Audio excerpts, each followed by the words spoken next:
अनोखं प्रेम भाग 23. सुहानीला काळजीने हॉस्पिटलमध्ये फिरताना पाहून डॉक्टर तिच्याकडे आले. मिसेस मेहरा, तुम्ही इथे काय करताय? डॉक्टरने चकित होऊन विचारलं. डॉक्टर, ते मी शिवमला भेटायला आले होते, पण ते मला इथे कुठेच दिसत नाहीयेत. डॉक्टर, सगळं ठीक तर आहे ना? शिवम कुठे आहेत? तिने काळजीने विचारलं. मिसेस मेहरा, तुम्ही अजिबात काळजी करू नका. मिस्टर शिवम एकदम ठीक आहेत. ते काल रात्रीच शुद्धीवर आले होते आणि शुद्धीवर येताच ते आईला भेटण्याचा हट्ट करत होते. आम्ही कसंबसं त्यांना रात्रभर थांबायला लावलं. सकाळ होताच त्यांनी त्यांच्या भावाला फोन केला आणि त्यांचा भाऊ रोहित काही वेळापूर्वीच त्यांना डिस्चार्ज करून घरी घेऊन गेला. डॉक्टर म्हणाले. ते ऐकून सुहानीच्या जीवात जीव आला. शिवम सुरक्षित आहे आणि रोहित सोबत घरी गेला आहे हे ऐकून ती रिलॅक्स झाली. शिवमला लगेच डिस्चार्ज भेटला आहे हे कळाल्यावर तिच्या चेहऱ्यावर एक स्माईल आली आणि डॉक्टरला थँक्यू म्हणून ती आनंदाने घरी परत निघाली. इकडे शिवम आणि रोहित घरी परत आले. शिवमच्या डोक्याला पट्टी बांधलेली होती, पण त्याला इतर कुठेही जास्त लागलेलं नव्हतं, त्यामुळे त्याला व्यवस्थित चालता फिरता येत होतं. आई नुकत्याच खाली आल्या होत्या. शिवमला समोर पाहून ते शॉकच झाल्या. शिवम त्यांच्याकडे पाहत गालात हसत होता. आई शिवमजवळ गेल्या आणि आनंदाने त्यांनी शिवमला मिठी मारली. शिवम, तू इतक्या लवकर कसा आलास? तू ठीक तर आहेस ना? त्या काळजीने त्याच्या चेहऱ्यावरून हात फिरवत म्हणाल्या. आई, मी एकदम ठीक आहे. मी त्या हॉस्पिटलमध्ये बोर झालो होतो. डॉक्टर तर इतक्या लवकर डिस्चार्ज द्यायला तयारच नव्हते, पण मी त्यांना डिस्चार्ज द्यायला भाग पाडलं आणि रोहितला फोन केला. शिवम गालात हसत म्हणाला. आईने त्याच्या कपाळावर आपले ओठ टेकवले. आई, जेव्हा मी घरापासून दूर असतो तेव्हा तुला खूप मिस करतो. शिवम आईला म्हणाला. मला माहीत आहे बेटा, मलाही तुझी खूप आठवण येत होती. आई इमोशनल झाल्या होत्या. आई, त्यामुळेच मी डिसाईड केलं आहे की मी घरापासून जास्त दूर नाही जाणार. शिवम म्हणाला. हे तर खूप चांगलं आहे, पण शिवम मला एक गोष्ट सांग की हा निर्णय तू माझ्यासाठी घेतला आहेस की आणखी कुणासाठी? आई त्याला चिडवत म्हणाल्या. आई, नो लेग पुलिंग. तुझ्याशिवाय माझ्या जीवनात आणखी कोण आहे जिच्यासाठी मी इतकं सगळं करील? म्हणजे बाबा आणि रोहितही आहेत. तो बाबाला समोर पाहून म्हणाला आणि त्यांना भेटला. बाबाही त्याला ठीक झालेला पाहून खुश झाले. इतक्यात सुहानीही तिथे पोहोचली. शिवमला हसत बोलताना पाहून तिला हायसं वाटलं. देवा, तुला खूप धन्यवाद की तू माझी विनंती मान्य केली. माझ्या शिवमला ठीक केलंस, ती मनात म्हणाली. शिवमचं तिच्याकडे लक्षच नव्हतं. आई, मी आपल्या रूममध्ये जाऊन आराम करतो, शिवम म्हणाला आणि आपल्या रूमकडे निघाला. आईने सुहानीला तिथे आलेलं बघितलं. आईला वाटलं शिवमला सुहानीशी बोलायचं आहे, म्हणून तो काही न बोलता आपल्या रूममध्ये जात आहे. शिवमला आपल्याकडे येताना पाहून सुहानी एकटक प्रेमाने त्याच्याकडे पाहायला लागली, पण तो तिच्याकडे न पाहता तिच्या जवळून निघून गेला. ते पाहून सुहानीचा चेहरा उतरला आणि इतर सर्वांनाही खूप आश्चर्य वाटलं. आई, दादा पन्ना नेहमी सिरियस बनून राहतो, पण मस्तीच्या मूडमध्ये आल्यावर मात्र खूप मस्ती करतो. आता बघ ना, वहिनीजवळून असा निघून गेला जसं काही वहिनीला ओळखतच नाही. रोहित हसत म्हणाला. ते ऐकून सुहानी गालात हसायला लागली. बेटा, माहीत नाही ही मस्ती आहे की इशारा आहे. म्हणजे मला वाटतं की शिवम सुहानीला एकटीला रूममध्ये बोलावणार आहे, त्यामुळे तो काही न बोलता निघून गेला. आईने सुहानीकडे पाहिलं. सुहानी, तुमच्या दोघांची जोडी खूप कमालीची आहे. एक खोडकरपणा करतो तर दुसराही काही कमी नाही. माझी तर हीच प्रार्थना आहे की तुमची मस्ती अशीच सुरू राहो आणि तुमचं प्रेम दिवसेंदिवस बहरत राहो. आईने सुहानीच्या डोक्यावरून प्रेमाने हात फिरवला. सुहानी लाजून खाली पाहत होती. सुहानी, तू इथे उभी राहून गालात हसत काय आहेस? लवकर जा, शिवम तुझी वाट पाहतोय, आई हसत म्हणाल्या. सुहानी लाजत आपल्या रूमकडे गेली. हे शिवम पन्ना, मी त्यांना भेटण्यासाठी तळमळते. त्यांना भेटण्यासाठी इतक्या लवकर हॉस्पिटलमध्ये गेले होते, पण ते मला काही न कळवता घरी निघून आले आणि त्यांची तब्येत अजून बरी नाही आहे, तरी त्यांना मस्ती सुचत आहे. माझ्याकडे बघून दुर्लक्ष केलं, जसं काही मला ओळखतच नाही. बघतेच मी आता. सुहानी बडबडत आपल्या रूमजवळ आली आणि दरवाजा खोलायला लागली, पण दरवाजा आतमधून बंद होता. तिला नवल वाटलं. शिवमने आधी कधीच रूमचा दरवाजा बंद करून घेतला नव्हता. शिवम, दरवाजा उघडा. ती दरवाजा वाजवायला लागली. शिवम, तुम्ही ना फुकट माझ्यासोबत पंगा घेत आहात. मला जर राग आला ना तर मी तुमच्यासोबत बोलणारच नाही. ती नाराजीने म्हणाली.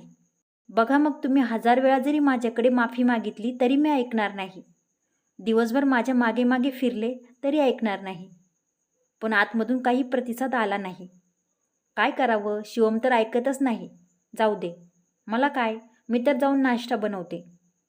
नाश्त्यामध्ये जर त्यांच्या आवडीचा पदार्थ नाही बनवला तर भडकतील. ती लगेच नाश्ता बनवायला खाली गेली. आई, बाबा, रोहित, दिशा आणि शिवम डायनिंग टेबलवर नाश्ता करत होते. सुहानी त्यांना नाश्ता सर्व करीत होती. शिवम गुपचूप खाली बघत नाश्ता करत होता. त्याने एकदाही सुहानीकडे वळून पाहिलं नाही. सुहानीला हे सगळं खूप अजब वाटत होतं, पण ती स्वतःच्या मनाला समजावत होती. आईच्याही ते लक्षात येत होतं आणि शिवमचं बदललेलं वागणं पाहून आता त्यांना काळजी वाटायला लागली होती. शिवम पास्ता ठेवलेलं भांडं घ्यायला लागला, पण त्याने ते घ्यायच्या आधी सुहानीने ते उचललं आणि ती त्याला स्वतःच्या हाताने पास्ता द्यायला लागली. पण शिवमने तिच्याकडे न बघता ते भांडे तिच्या हातातून घेतलं आणि त्यातून पास्ता स्वतःच्या प्लेटमध्ये घेतला आणि ते भांडं परत सुहानीच्या हातामध्ये दिलं. त्याचं वागणं आता सुहानीला अस्वस्थ करायला लागलं होतं. रोहित, दिशा आणि बाबाही त्याचं वागणं पाहून हैराण झाले होते.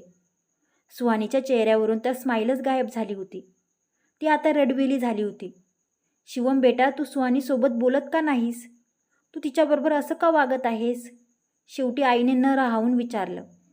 शिवमने आश्चर्याने आईकडे बघितलं. त्याचे हावभाव पाहून वाटत होतं की त्याने सुहानी हे नाव पहिल्यांदाच ऐकलं आहे. सुहानीने त्याच्या प्लेटमध्ये पराठा टाकला, पण त्याने मला नकोय म्हणून तो पराठा परत वापस ठेवून दिला. त्यामुळे सुहानीला खूप वाईट वाटलं. आता मात्र हद्द झाली होती. शिवमचं वागणं सगळ्यांना खूप हैराण करत होतं. सुहानीला तर समजतच नव्हतं की शिवमला काय झालं आहे आणि तो तिच्याशी असं का वागत आहे. तिचे डोळे पाण्याने भरले होते. कंठ दाटून आला होता. तिने कसं तरी स्वतःला सावरलेलं होतं. शिवम, तू असं का करत आहेस? बाबांनी हैराणीने विचारलं. बाबा, मला कळेल का मी काय केलं आहे ते? शिवमने कन्फ्यूज होऊन विचारलं. शिवम, तुम्हा दोघांमध्ये काय झालं आहे ते मला माहीत नाही. कदाचित तुमच्या दोघांमध्ये काहीतरी भांडण झालं असेल, पण तू जसा सुहानीशी वागत आहेस ते मला अजिबात आवडत नाही, बाबा म्हणाले आणि तिथून निघून गेले. शिवम आपल्या आईकडे पाहायला लागला. शिवम, बाबा ठीक बोलत आहेत. तू कदाचित सुहानीकडून झालेल्या अपघातामुळे तिच्यावर नाराज आहेस, पण बेटा चुका सगळ्यांकडूनच होतात ना, आणि तिनेही हे जाणून बुजून थोडंच केलं होतं, म्हणून तू तिच्यावर इतका नाराज झाला आहेस. आता नाराजगी सोडून दे, आईने त्याला समजावलं. शिवमच्या चेहऱ्यावर असे भाव होते जसे सगळे काय म्हणतात ते त्याला समजतच नाहीये. पण आई, मी हिच्याबरोबर भांडण का करेल? त्याने कन्फ्यूज होऊन विचारलं. पण दादा, जर तुमच्या दोघांचं भांडण झालं नाहीये तर तू असं का वागतोयस? सुहानीने तुझा जीव वाचवला आहे आणि तू तिच्यासोबत असा अनोळखीसारखं का वागत आहेस? शिवम चकित होऊन रोहितकडे पाहायला लागला. सुहानी डोळ्यात पाणी आणून खाली मान घालून उभी होती. शिवम, आम्हाला तर माहीत नव्हतं की तुम्ही दोघं कुठे आहात. आमच्या येण्याच्या आधीच सुहानीने तुला वाचवण्यासाठी रक्त दिलं होतं आणि तुला वाचवण्यासाठी सगळा प्रयत्न तिनेच केला होता, आणि तरीही तू तिच्याबरोबर असा वागत आहेस. हे चुकीचं आहे बेटा, आई त्याला समजावत म्हणाल्या. शिवम आठवण्याचा प्रयत्न करत आईकडे पाहत होता. पण आई, मी तर हे सगळं पहिल्यांदाच ऐकतो आहे. शिवम थोडा विचार करून म्हणाला. ते ऐकून तिथे बसलेल्या सगळ्यांना धक्का बसला. सुहानी तर स्तब्धच झाली होती. तिला स्वतःच्या कानांवर विश्वास बसत नव्हता. हे सगळे म्हणतायत तसं जर तू माझा जीव वाचवला असेल तर खरंच थँक्यू मिस. शिवमने तिच्याकडे वळून पाहिलं आणि तो शॉक झाला. तिच्या डोळ्यात वेदना त्याला स्पष्ट दिसत होत्या. तो काही क्षण त्या टपोऱ्या निरागस डोळ्यांमध्ये हरवून गेला. ते डोळे त्याला ओळखीचे वाटत होते. तिच्याशी कनेक्शन फील होत होतं, पण त्याने ते विचार झटकले. त्याने हळुवारपणे आपली दृष्टी दुसरीकडे वळवली. त्याला काहीच आठवत नव्हतं. तो स्वतःही कन्फ्यूज झाला होता. माझा जीव वाचवण्यासाठी थँक्यू मिस सुहानी, तो तिच्याकडे न पाहता म्हणाला. पण मला अजिबात नाही माहीत की मी तुला कधी भेटलो आणि तू कधी माझा जीव वाचवलास, पण तरीही थँक्यू, तो म्हणाला. ते ऐकून सुहानीच्या मनावर घाव होत होते. शिवम सुहानीला धक्क्यावर धक्के देत होता. तिच्या डोळ्यातून अश्रू खाली ओघळत होते आणि तिला काय बोलावं ते समजत नव्हतं. ही आपल्याकडे कधीपासून काम करत आहे? त्याने आईला विचारलं. आईने वैतागून त्याच्याकडे पाहिलं. बस झालं शिवम, खूप झालं तुझं. तू हा मजाक का करत आहेस? आईने रागाने विचारलं. आता शिवमही चिडला. तो उठून उभा राहिला. मजाक मी कुठे करतोय? आई, तू मला तिला थँक्यू म्हणायला सांगितलं म्हणून मी म्हणालो. मला तर हे सुद्धा नाही माहिती की मी तिला कधी भेटलो आणि तिने माझी हेल्प कधी केली. मला समजत नाही की तुम्ही सगळे माझ्यावर नाराज का आहात. तो चिडून तिथून निघून जायला लागला. शिवम, तू हे काय बोलत आहेस? ती सुहानी आहे, तुझी सुहानी. शिवम बेटा, मजाक फक्त एका हद्दीपर्यंत चांगला वाटतो, पण तू जे करत आहेस ना ते माझ्या सहनशक्तीच्या पलीकडचं आहे. प्रेमात खोडकरपणा केला जातो, पण यावेळी तू जे करत आहेस ना ते खूप चुकीचं करत आहेस. आईचं बोलणं ऐकून शिवमला गरगरायला लागलं होतं. शिवम, ही तुझी पत्नी आहे. 7 फेरे घेतले आहेस तू तिच्याबरोबर. जीवनभर खुश ठेवण्याचं वचन दिलं आहेस. पण शिवमच्या डोळ्यांपुढे अंधारी यायला लागली होती. त्याला आसपास सगळं ब्लर दिसायला लागलं. त्याने आपल्या डोक्याला हात लावला. त्याला चक्कर आली आणि तो खाली पडायला लागला. पण तो पडण्याआधीच आई आणि रोहितने त्याला पकडलं. सुहानी घाबरून पळत शिवमजवळ आली आणि त्याला उठवायचा प्रयत्न करायला लागली. त्यांनी शिवमला त्याच्या बेडरूममध्ये नेलं आणि बेडवर झोपवलं. त्यांचा आवाज ऐकून बाबाही तिथे आले. त्यांनी डॉक्टरला फोन केला. काही वेळातच डॉक्टर आले आणि त्याचा चेकअप करायला लागले. आई काळजीने त्याच्या डोक्यावरून हात फिरवत होत्या. सुहानी पाणवलेल्या डोळ्यांनी त्याच्याकडे पाहत त्याच्या शेजारी बसली होती. घरातील सगळे सदस्य खूप चिंताग्रस्त होऊन तिथे उभे होते. त्याला तपासून झाल्यावर डॉक्टर उठून उभे राहिले. डॉक्टर, शिवमला झालं तरी काय आहे? बाबांनी काळजीने विचारलं. काही सांगण्याआधी माझ्या प्रश्नांची उत्तरं द्या. हे घरात इतर लोकांना ओळखतात का? डॉक्टरने विचारलं. हो, सगळ्यांना ओळखतो, आईने उत्तर दिलं. रोहितही सहमत झाला. डॉक्टर, आज सकाळी तुमच्या समोरच तर त्याने फोन करून मला हॉस्पिटलमध्ये न्यायला बोलवलं होतं आणि घरी आल्यानंतर तो सगळ्यांशी खूप चांगल्या प्रकारे बोलत होता. तो फक्त सुहानीला पाहून थोडा वेगळा वागत आहे, जसा तो तिला ओळखतच नाही. रोहित विचार करत म्हणाला. सुहानी गुपचूप सगळं ऐकत होती. तिने उदास होऊन आपली मान खाली झुकवली. डॉक्टरांनी बाबांना आणि रोहितला त्यांच्यासोबत बाहेर येण्यास सांगितलं आणि शिवमला आराम करू देण्यास सांगितलं. सुहानी, तू शिवमसोबत इथेच थांब, मी आता येते, असे म्हणून आईही त्यांच्या मागे गेल्या. ते सगळे खाली जाऊन हॉलमध्ये सोफ्यावर बसले. डॉक्टर, काय झालं शिवमला? बाबांनी काळजीने विचारलं. तो घरातून बाहेर गेला होता हे त्याला माहीत आहे, पण तो कुठे गेला होता, कुणासोबत गेला होता तेही नाही आठवत, डॉक्टर म्हणाले. डॉक्टर, शिवमला झालंय तरी काय? बाबांनी परत काळजीने विचारलं. ॲम्नेशिया, सिलेक्टिव्ह ॲम्नेशिया. तुम्ही याला सिलेक्टिव्ह मेमरी लॉस म्हणू शकता. शिवमच्या डोक्याला खोल जखम झाल्यामुळे त्याच्या मेंदूच्या एका भागाने काम करणं बंद केलं आहे, डॉक्टर विचार करत म्हणाले. ते ऐकून सगळ्यांना धक्काच बसला. पण डॉक्टर, हे कसं होऊ शकतं? म्हणजे एखाद्या व्यक्तीच्या अर्ध्या आठवणी आहेत आणि अर्ध्याच आठवणी गेल्या आहेत, हे कसं होऊ शकतं? रोहित कन्फ्यूज होऊन म्हणाला. तेवढ्याच सुहानीही दिशासोबत तिथे आली. हे सगळं ऐकून तिच्या तर पायाखालची जमीनच सरकली. डोकं सुन्न झालं. शॉक होऊन ती डॉक्टरकडे पाहत होती. असं होऊ शकतं आणि हे का होतं ते आजपर्यंत मेडिकल सायन्सलाही समजलं नाही, पण हे होतं मात्र नक्की. सिलेक्टिव्ह मेमरी लॉसमध्ये पेशंट आपल्या आयुष्यातील काही क्षण, काही भाग पूर्णपणे विसरून जातो. काही चेहरे, काही नाते, काही आठवणी, माणूस काहीही विसरू शकतो. आणि शिवमच्या केसमध्ये मला असं वाटतं की शिवम आपल्या आयुष्याचा तो भाग विसरून गेला आहे जेव्हा त्याच्या आयुष्यात सुहानी आली होती, डॉक्टर म्हणाले. सगळे खूप चिंताग्रस्त झाले होते. ते डॉक्टरचं बोलणं कान देऊन ऐकत होते. म्हणजे शिवमला सुहानीशी संबंधित गोष्टी आणि लग्न काहीच आठवणार नाही? आईंनी व्यथित होऊन विचारलं. हो, असंच समजा. एवढे 6 महिने किंवा एका वर्षात शिवमच्या लाईफमध्ये जे काही झालं आहे ते सगळं तो विसरला आहे, डॉक्टरने स्पष्ट केलं. पण डॉक्टर, याचा काहीतरी उपचार तर असेलच ना? रोहितने उदास होऊन विचारलं. मेडिकल सायन्स आतापर्यंत हे शोधू नाही शकलं की हा आजार कसा होतो, तर त्याचा उपचार कसा काय माहीत असणार?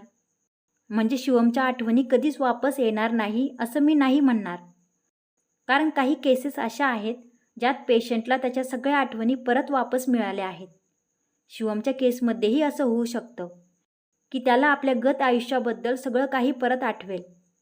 मी तर हेच म्हणेल की जबरदस्ती त्याला जुन्या आठवण करून देऊ नका. हो, बोलता बोलता जर त्याला काही आठवलं तर ठीक आहे, पण जबरदस्ती जर केली तर त्याचा उलटा प्रभाव पडू शकतो. डॉक्टरने वॉर्निंग दिली. ते ऐकून सगळ्यांच्या काळजात धस्स झाले. सुहानीचे तर हातपायच गळून गेले होते. श्वास बंद पडल्यासारखा वाटत होता. खूप मुश्किलीने तिने स्वतःला सावरलं होतं.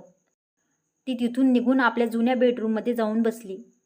दिशा आणि रोहितही तिच्या मागे गेले, पण तिला कसा धीर द्यावा ते त्यांना समजत नव्हतं. मला तर समजत नाही की देव त्याच्या भक्तांची अशी परीक्षा का घेतो. आता आपण काय करायचं? रोहित दिशाला म्हणाला, पण दिशाकडेही त्याचं उत्तर नव्हतं.